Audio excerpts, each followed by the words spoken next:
Notre invité ce matin, Rachida Dati. Bonjour. Bonjour. Je rappelle que vous avez été garde des Sceaux, ministre de la Justice, donc on a besoin de vous. Et magistrate, on a besoin de vous pour savoir J'ai bien fait de venir. Connaître les suites juives. Vous avez bien fait de venir ce matin. Bon, Rachida Dati. Hier, Pénélope Fillon a, enfin c'est pas une interview qui date d'hier, elle date de 2007, interview diffusée par France 2. Et dans cette interview, elle dit, c'était en 2007, alors qu'elle était censée travailler pour son mari, elle dit, si je n'avais pas eu le dernier enfant, je serais sans doute allée chercher un travail. Bon, puis elle explique qu'elle va passer un diplôme de français, qu'elle avait un diplôme de français, qu'elle allait reprendre des études. Bon, je me suis dit que ça me remettrait au travail, que ça me stimulerait. Elle dit un peu plus loin, quand il était maire de Sablé, bon, j'écoutais les commentaires que faisaient les gens sur lui, j'allais dans les associations de personnes âgées, mais rien de plus, rien. Et dans une autre interview datant de 1999, dans un magazine régional, elle a dit « Les gens savent que je ne m'implique pas dans la vie politique de mon mari ». Qui est la victime dans cette affaire? Est-ce François Fillon ou Pénélope Fillon? C'est pas une histoire de victime. D'abord, il y a une enquête judiciaire qui est en cours. Vous rappeliez que j'étais ancien garde des Sceaux et magistrat. Oui. Je vais pas commenter l'enquête judiciaire qui est en cours, mais c'est vrai qu'aujourd'hui, cette affaire a pris le pas sur le débat public. On peut plus parler de l'avenir de notre pays, et c'est ça dont il s'agit pour les 5 ans à venir. Mais et pourquoi? Qui la faute? Ah oui, non mais est-ce que j'ai dit non, mais je vous pose la c'est question. Votre faute ou c'est la faute de Non, mais je vous pose la question. Je dis simplement. Donc aujourd'hui, je pense que on est pollué par cette affaire qui a cassé quand même l'élan de cette campagne présidentielle, qui était déjà, enfin avant que d'ailleurs démarre cette affaire, vous vous rappelez, j'avais donné une interview, j'avais dit, c'est vrai que la campagne, l'élan n'était pas aussi fort que ça. Et c'est vrai que cette affaire a quasiment cassé l'élan de cette campagne. Moi, je pense que François Fillon paye aussi, faut le dire, enfin, les élus se battent pas pour venir sur vos plateaux. Et c'est vrai que ce qu'ils disent dans les couloirs, moi j'ai pas l'habitude de me défausser, je dis ce que je pense, et je dis aussi ce que j'entends. Qu'est-ce que vous entendez? C'est vrai que moi je pense que François Fillon a cru en gagnant la primaire qu'il avait gagné l'élection présidentielle. La primaire était une qualification. C'était pas la victoire de la présidentielle. Tout était à faire au moment de la victoire de la primaire. Je pense qu'aujourd'hui, il paye aussi le fait qu'il n'a pas su bien rassembler. Il n'a pas su bien rassembler l'ensemble des élus et des militants, des élus locaux, des grands élus. Il n'a pas su. Il a pensé que la victoire le légitimait totalement pour aller à la victoire du premier tour de la présidentielle, alors qu'on avait une campagne à faire. Le deuxième aspect, je pense qu'il s'est mis entre les mains d'une directrice de communication et de quelques patrons. Il s'est déconnecté des élus de terrain. Il les voit peu. Et donc, à mon sens, il a fait des erreurs de communication en disant quand il va à la la première chose qu'il aurait dû reconnaître, c'est ce qui revient. Enfin, on doit vous le dire, vos auditeurs. Moi, j'écoute votre émission avant 8h30. Regardez ce que disent les auditeurs. Ils sont choqués par quoi? Ils sont choqués par les montants. Et moi, je pense que François Fillon... Vous aussi, vous êtes choqué par le montant? Mais bien sûr, mais 1 million d'euros, c'est pas rien quand même. Moi, vous savez, je bosse à plein temps depuis que j'ai 16 ans et demi. Moi, on m'a rien facilité, on m'a pas donné un boulot comme ça.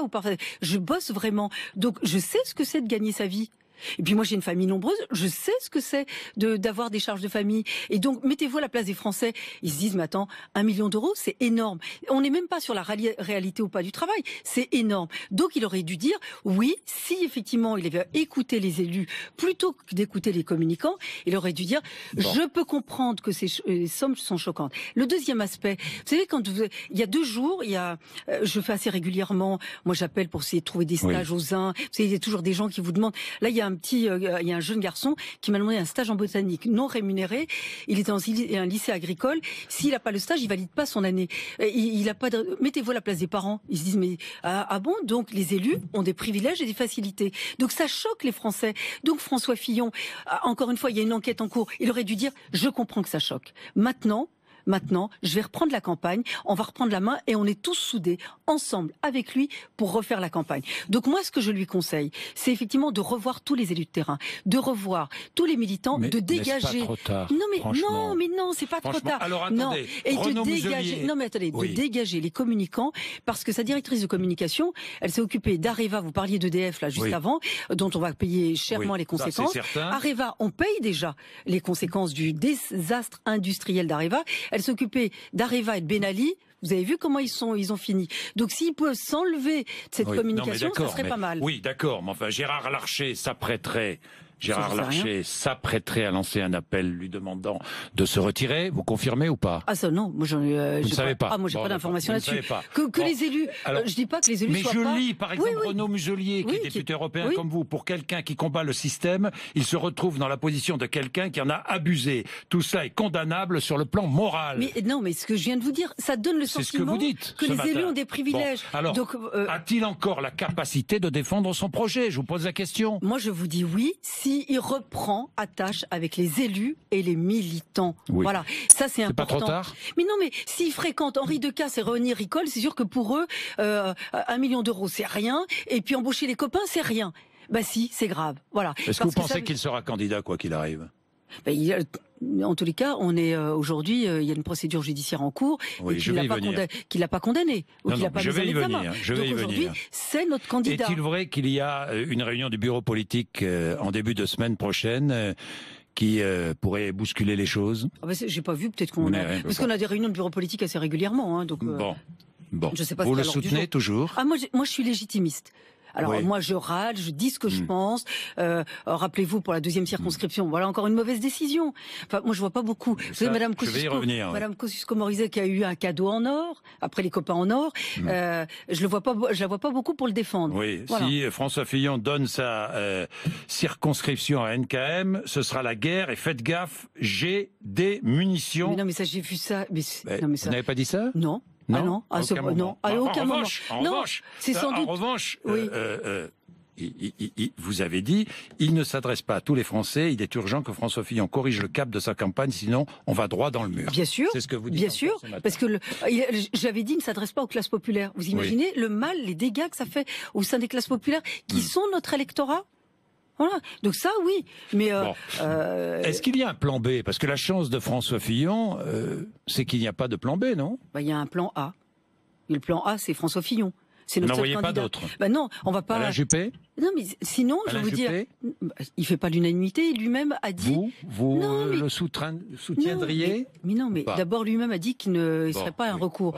Mais si à ce rythme-là, on va avoir Nicolas Dupont-Aignan comme candidat. Hein, si tout le monde. François Baroin, Xavier Bertrand, Laurent Wauquiez. Je vais vous dire la vérité, ce que tout le monde dit. S'il y avait un plan B, ça se saurait. Ouais. Voilà. C'est qu'aujourd'hui, comme on n'a pas de plan B, on a un plan A. Nicolas Sarkozy? Non. Non. Non. Non. Non. Non. Mais pourquoi dites-vous non? Non. Mais non, mais d'accord. Voilà, il y a eu une élection. Bon, pour reprendre l'expression d'Alain Juppé, la messe est dite. La messe est dite. Dites-moi, des rumeurs ont couru. Oui, je vous vois venir. Ben oui. Alors les yeux dans les yeux, les yeux dans les yeux. Avez-vous donné des informations au canard enchaîné? Est-ce que c'est mon genre de faire des coups dans le dos? Moi, je fais les coups en direct. Alors c'est vrai que après, je le paye cher souvent, mais j'assume. Moi, j'ai fait de la politique par conviction, par militantisme. Vu d'où je viens, j'aurais pas jamais pu imaginer un jour devenir garde des Sceaux. C'est ça, c'est pour cette France-là, la France qui reconnaît le mérite pour laquelle je me bats. Donc moi, quand ça va pas, je le dis, parce que je veux qu'on gagne. Moi, je fais pas les petits coups en douce. Mine de rien, voilà. Et puis je fais pas, je vais pas d'échec en échec et de retrouver encore une fois des cirques dorés, voilà. Bon, donc vous n'avez rien à voir avec tout cela. Vous connaissiez Pénélope Fillon, vous la connaissez? On s'est déjà vu. Vous l'avez vu dans les couloirs de l'Assemblée nationale? Je suis pas, et ça vous a pas échappé que je ne suis pas députée nationale. Non, mais d'accord, mais enfin bon. En politique, vous l'avez vu Moi, je l'ai vu de temps en temps. Je l'ai vu comme elle avait son fils qui était scolarisé dans le 7e, donc je la voyais à l'école ou à la fête d'école. Bon, je reviens quand même à ce que vous avez écrit en 2014. Oui. Rachida Dati, quelques tweets. Mais oui, on va les lire. Il faut plus m'écouter. L'habit ne fait pas le moine. Ça, c'est sûr. À propos de François Fillon. C'est sûr. Ah non, mais moi, c'est ce que j'ai dit. Rappelez-vous, même avant cette affaire, j'avais dit sur Kosciusko, c'est les gens qui ont la bonne apparence, le bon look, font bien, la bonne raie sur le côté. J'avais dit à l'époque, là, s'il m'entend encore ce matin, j'avais dit à propos d'NKM, vous avez dit, de toute façon, NKM a toujours trahi ses électeurs. Elle trahira Fillon de la même manière. C'est pas déjà le cas? Bon, alors vous avez dit aussi que François Fillon soit transparent sur ses frais, ses collaborateurs et forces républicaines. Oui, mais j'avais dit ça parce qu'à l'époque, on était en pleine guerre Copé-Fillon. Oui. Et on avait mis parce que Copé a plein de défauts, il a une qualité, c'est un vrai fidèle. il soutient ses amis tout le temps. C'est pour ça d'ailleurs qu'il a été... C'est pas le cas de François Fillon ? Moi, je connais pas beaucoup de ses amis. Enfin, non, mais ils ont pas du tout le même fonctionnement. Et à l'époque, Jean-François Copé avait été accablé, notamment sur Big Malion, sur les finances de l'UMP. Et donc, il y avait Force républicaine. D'ailleurs, il y a une chose là qui est sortie sur le financement de Force républicaine. Donc, moi, j'avais dit. Vous avez des doutes d'ailleurs sur le financement de sa campagne Non, parce que j'ai lu. D'ailleurs, Daniel Fasquelle, le trésorier, a demandé. Il a été surpris par ce qui est sorti. Moi, j'ai simplement lu que, effectivement, le financement de la campagne présidentielle irait au mouvement Force républicaine. Enfin, les Français qui maintenant financent la campagne présidentielle, ça doit aller à la campagne présidentielle, pas un micro-parti. Et donc, à l'époque, moi, j'avais demandé à ce que François Fillon dise quels sont les donateurs de Force républicaine. Alors vous avez écrit aussi la théorie de la bonne apparence dont se sert allègrement François Fillon n'autorise pas tout, y compris des méthodes de voyous. Oui. Parce qu'à l'époque, parce qu'il y a eu, à l'époque, il y avait eu plein de choses qui ont été balancées. Vous pensez à des emplois fictifs ? Non, mais non. Non, je vous dis ça comme ça. Non, non mais à l'époque, de toute façon, moi, je m'en suis mangé tout le temps, tous les jours. Oui, parce que il balançait des rumeurs, des ragots sur moi. Moi, j'ai eu une campagne quand même municipale avec des tracts épouvantables sur ma fille, sur son école. J'ai changé 3 fois d'école ma fille, enfin avec des choses épouvantables. Et on a identifié, c'était effectivement des soutiens de Nathalie Kosciusko-Morizet, des amis de François Fillon, qui m'ont fait une campagne immonde, nauséabonde. Voilà. Parlons des suites judiciaires. Vous avez été garde des Sceaux. Ils ne sont pas beaucoup battus pour venir me défendre à l'époque.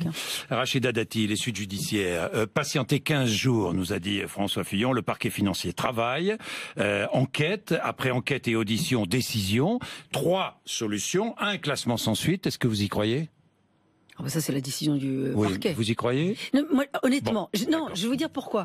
On peut y croire, on n'a pas tous les éléments. Moi, si vous me donniez les éléments, je pourrais peut-être vous dire avec une appréciation de magistrat. Voilà. Deuxième solution, des poursuites sont engagées, le tribunal correctionnel est saisi. Et troisième solution, ouverture d'une information judiciaire. Oui. Donc il a une chance sur 3 de s'en sortir. Oui, compte tenu de ses propos, parce que où c'est classé, s'il est renvoyé devant le tribunal correctionnel, ça va être un peu compliqué pour nous pour faire campagne avec quelqu'un renvoyé devant le tribunal correctionnel. Mais ça ne veut pas dire qu'il est coupable. Donc il faut faire aussi très attention à ce qu'on dit et ce qu'on fait. Et l'ouverture d'une information, par définition, ça peut conduire à une mise en examen. Est-ce que le parquet financier est indépendant du pouvoir politique ? Vous savez, moi, franchement, je vais vous dire. Alors, il peut y avoir parfois un peu de militantisme dans le cadre des syndicats de magistrats. Oui. Mais honnêtement, on a beaucoup fait. Moi, je considère que la justice en France est indépendante. Oui. Et les parquetiers, c'est vrai qu'ils sont nommés par l'exécutif, mais aujourd'hui, même pour les procureurs généraux, vous avez vu que moi, j'ai réformé à l'époque le Conseil supérieur de la magistrature. Le président de la République n'est plus président du CSM, ni le garde des Sceaux. C'est effectivement, ça dépend maintenant du premier président de la Cour de cassation et du procureur général de. Oui, la loi interdit d'ailleurs les instructions individuelles venues du ministère de la Justice vers le parquet. Bien sûr, les instructions individuelles ne sont pas autorisées. Et quand il y avait eu instructions individuelles, je me souviens d'une époque, elles devaient être écrites et versées au dossier. Vous pouvez avoir des instructions de politique pénale, et ça c'est normal. Moi j'ai donné des instructions de politique pénale, que par exemple en cas de violence conjugale, qu'on défère les individus, qu'on puisse demander un mandat de dépôt, ça c'est normal. La politique pénale, ça on peut donner des instructions de politique pénale. Sinon, les procureurs mèneraient la politique pénale qu'ils souhaitent. Et vous n'auriez pas la même de Marseille ou à Lille. Donc ça, c'est normal. Mais il n'y a pas d'instruction individuelle. Je change. Bon, sur la justice, il n'y a rien de plus à dire. On va attendre la décision. Elle est rapide, normale. Ah non, que ce soit rapide. D'abord, ce parquet national. Ah non, mais ça c'est normal. Et le parquet national financier, qui est une avancée, qui a été créé pourquoi ? Après l'affaire Cahuzac.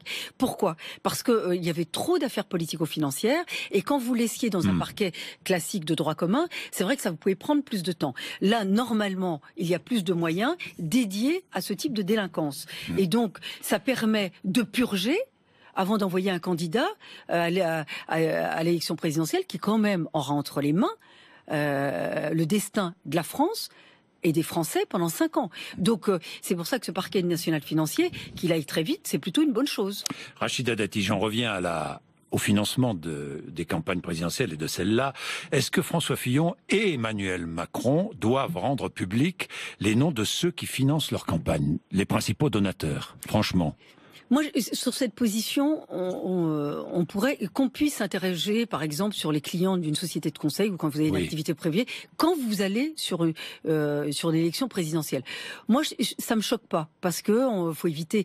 Pas forcément. Enfin, aux États-Unis, on sait qu'ils donnent. Non, mais du conflit d'intérêts ou du trafic d'influence. Ça, c'est normal. Mais il y a la marge entre. Enfin, il y a toujours la frontière est tenue entre transparence et contrôle. Faut faire attention. La transparence, c'est pas tout traquer. Tout traquer, tout connaître de vous, de votre vie privée. Donc vous ne voulez pas savoir qui finance la campagne d'Emmanuel Macron. Il y a des règles déjà, les règles de financement, ça existe. Pas plus de 7 500 € par donateur.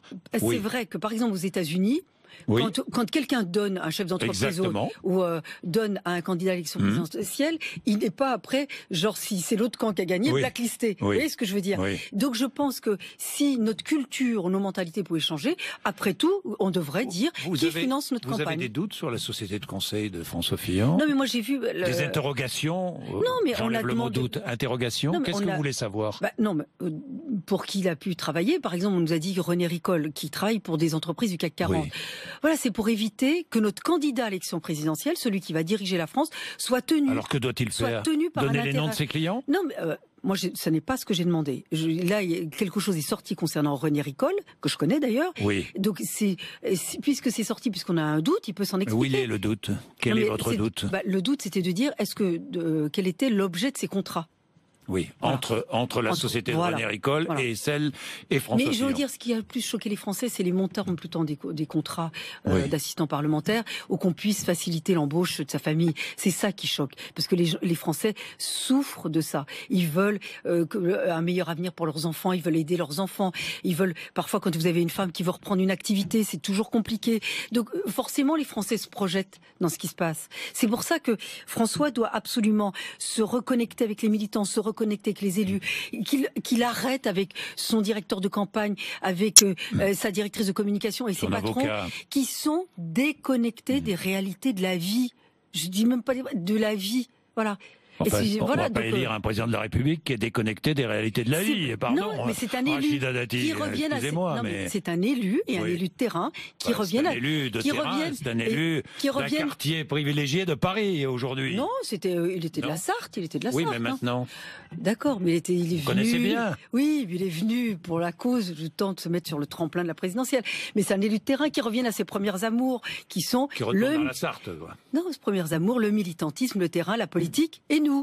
Qui reviennent à ses premières amours, dont on fait partie. Qu'est-ce que vous vouliez dire à propos de Marine Le Pen? Parce qu'elle est députée européenne, comme vous, et elle aussi a des ennuis avec le Parlement européen. Que dites-vous sur ce... Est-ce que c'est comparable à ce que vit François? Non, alors pourquoi? C'est pas la même nature d'affaires. On reproche à Marine Le Pen que ses collaborateurs travaillaient plus pour le Front National que pour le Parlement européen. Exact. Et donc on lui dit rembourser la partie des sommes qui était dédiée au travail qui a été fourni pour le Front National. Et elle, sa réponse, elle dit, mais moi, quand je suis président du Front National et je suis député européen, j'enlève pas mes casquettes en fonction des lieux. Donc, le Parlement européen, pour les collaborateurs que nous avons au Parlement européen et ceux que, parce qu'on peut payer des collaborateurs de circonscription, et là, nous sommes soumis aux charges sociales et fiscales du pays. Et nous avons des collaborateurs au Parlement, c'est-à-dire à Bruxelles, et là on est soumis aux charges sociales et fiscales de Bruxelles, enfin de la Belgique. Mais dans ces cas-là, ces collaborateurs-là doivent habiter Bruxelles, vivre là-bas, avoir leur lieu de résidence là-bas. Et donc, apparemment, certains des assistants ne sont pas... Vous l'avez croisée, cette collaboratrice à Bruxelles ou Non mais attendez, vous savez pas ce que c'est le Parlement européen. On est 751 députés, on a plein de collaborateurs. Moi, je suis sûr que même dans mes collègues parlementaires européens français, je pense qu'ils connaissent pas tous mes collaborateurs, comme moi je connais pas les leurs. C'est énorme, énorme, énorme. Merci Rachida Dati d'être venue nous voir ce matin, 8h55.